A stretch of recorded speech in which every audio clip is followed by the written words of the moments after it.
We're now joined by Adhere Cavince, a China-Africa expert and PhD graduate of international relations at Central China Normal University, who is joining us from Eldoret, Kenya. Thank you so much for joining us.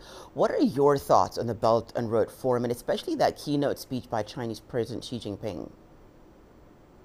Well, thank you so much for having me. I think the Belt and Road Initiative has become one of the most important development cooperation platforms, especially bringing together voices of the Global South.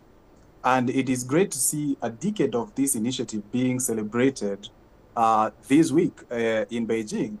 I was happy to listen to the speech by Chinese leader Xi Jinping, in which he called for greater collaboration, inclusivity, and openness in terms of bringing the voices of different participating countries in this forum to move together in one spirit and imagine what they can achieve together instead of isolation. Adhere, President Xi also talked about the importance of openness and inclusiveness as a source of strength for the Belt and Road Initiative. Why is this significant?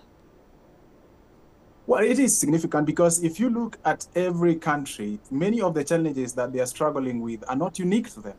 Issues of development, issues of climate change impacts. We are talking about recently the issue of the pandemic, and these are things that are not unique to a single country. These are cross-cutting issues.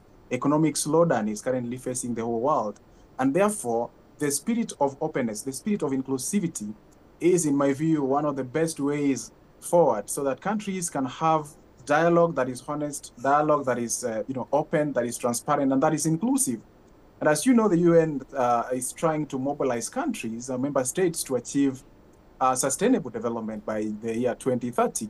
Many of the challenges that we face, for example, here in Global South, are replicated across all the countries. So to overcome these challenges, it is important for countries to work together for their unity, for their transparency, and for inclusivity.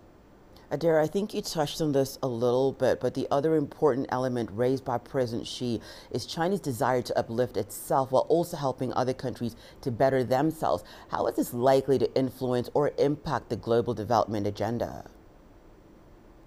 Well, certainly, China has been very forthcoming in terms of using the proceeds of its development to improve not just its own society, but also to extend a hand to other countries, especially in the Global South.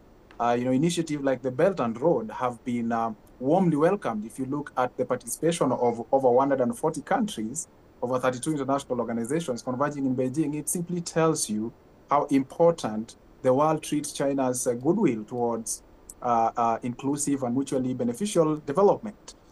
If you look at another initiative, like the Global Development Initiative, also rolled out by China, which is essentially aimed at helping developing countries achieve the Sustainable Development Goals. We're just about 7 years away from 2030.